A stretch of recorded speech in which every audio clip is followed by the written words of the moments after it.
আজকের পটলের একটা নতুন ধরনের রেসিপি আপনাদেরকে করে দেখাবো। এর নাম আপনারা পুরভরা পটলও দিতে পারেন, আর আপনাদের মন মতো নামও দিতে পারেন। তো আজকের মসুর ডাল আর সঙ্গে এই পটল দিয়ে কেমনভাবে আমি নতুন একটা রেসিপি বানাই, তো চলুন দেখতে থাকুন। তো এখানে আমি পটল নিয়ে নিয়েছি। রেসিপিটা বানানোর জন্য আমি এখানে নিয়েছি হলুদ গুঁড়ো, লঙ্কা গুঁড়ো, গোটা এলাচ, গোটা লবঙ্গ, চিনি, লাল শুকনো লঙ্কা, লবণ, সর্ষের তেল। আর নিয়েছি এখানে টক দই, মসুর ডাল, পোস্ত, সাদা তিল, কাজু বাদাম, চালমগজ, গরম মশলা গুঁড়ো। বন্ধুরা, এখানে আপনারা একবার পজ করে দেখে নেবেন। নিয়েছি ধনেপাতা কুচি, আদা, কাঁচা লঙ্কা চিরা আর টমেটো। এখন আমি এই পটলগুলোকে একটু দুদিক থেকে কেটে নিচ্ছি। এটাকে কিন্তু একদম বেশি কাটবেন না, মানে একদম দুদিক থেকে অল্প অল্প পরিমাণে কেটে নেবেন। নিয়ে একটা চামচ নিয়ে ঠিক এরকম পটলের বীজগুলোকে আস্তে আস্তে বার করে নিতে হবে।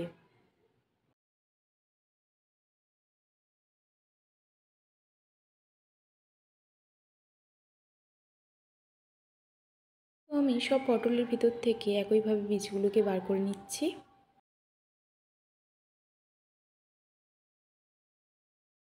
তো সব পটলের ভিতর থেকে বীজগুলোকে বার করে নিয়েছি। এখন পটলগুলোকে ভালোভাবে ধুয়ে আমি একটা পাত্রের মধ্যে তুলে নিচ্ছি।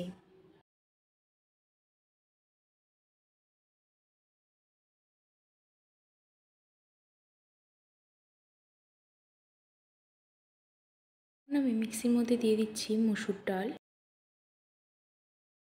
দিয়ে দিচ্ছি কয়েক টুকরো আদা, আর দিয়ে দেবো কয়েক টুকরো লঙ্কা, দিয়ে এটাকে পেস্ট করে নেব। আবারও মিক্সির মধ্যে দিয়ে দিচ্ছি চালমগজ, পোস্ত, সাদা তিল, কাজু বাদাম, দিয়ে এখন আমি এর মধ্যে দিয়ে দিচ্ছি কয়েকটা কাঁচা লঙ্কা আর আদা, দিয়ে এটাও পেস্ট করে নেব। সঙ্গে দিয়ে দেবো টমেটো। এখন কড়াইয়ের মধ্যে আমি দিয়ে দিলাম গরম হয়ে যাওয়ার পরে কালো জিরে। কালো জিরেটা হালকা ভেজে নিয়ে এর মধ্যে দিয়ে দিলাম সর্ষের তেল। তেলটা যখন গরম হয়ে এলো এর মধ্যে দিয়ে দিচ্ছি হলুদ গুঁড়ো, দিয়ে দেবো 1 চামচ লঙ্কা গুঁড়ো, আর দিয়ে দেবো পরিমাণ মতো লবণ। এখন দিয়ে দিচ্ছি মসুর ডাল বাটাটা, দিয়ে ভালোভাবে এটার এক পুর বানিয়ে নেব, যাতে আমি পটলের ভিতরে দিতে পারি। দেখতেই পেলেন সুন্দরভাবে আমি একটা মসুর ডালের পুর বানিয়ে নিয়েছি। এখন এটাকে একটু ভালোভাবে শুকনো করে নিয়ে একটা পাত্রের মধ্যে নামিয়ে নিলাম। দিয়ে দিচ্ছি উপর থেকে একটু সর্ষের তেল। এখন আমি পটলের ভিতরে এই মসুর ডালের পুরগুলো দিয়ে দেব, দিয়ে এক একটা করে আমি পটলের ভিতরে পুর ভরে নেব। তো আমার সব পটলের ভিতরে পুর ভরা হয়ে গেছে। এখন কড়াইয়ের মধ্যে দিয়ে দিচ্ছি সর্ষের তেল। তেলটা একটু গরম হয়ে গেলে দিয়ে দিচ্ছি পুর ভরা পটলগুলো। এখন এগুলোকে আমি হালকা করে ভেজে নেব। তো হালকা করে ভাজা হয়ে গেছে, এখন একটা পাত্রের মধ্যে আমি এগুলোকে নিয়ে নিচ্ছি।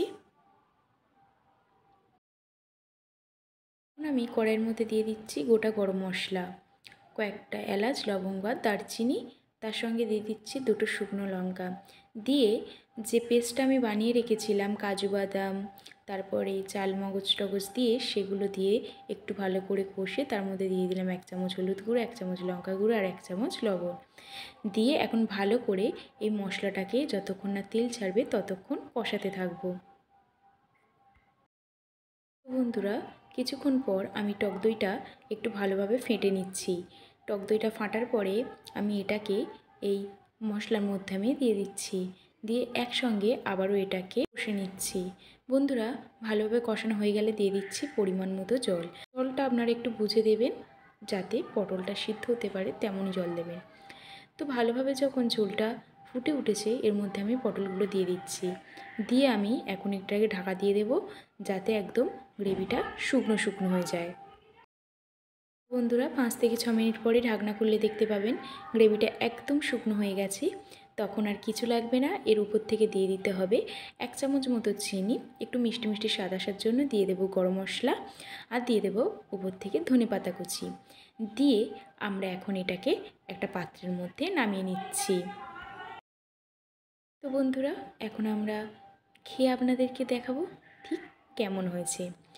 ভাতের সঙ্গে আমি পুরভরা পটলের রেসিপি নিয়ে নিয়েছি, দেখতে কিন্তু খুব সুন্দর লাগছে। এখন আমি মাখিয়ে খাবো আর বলবো কেমন হয়েছে।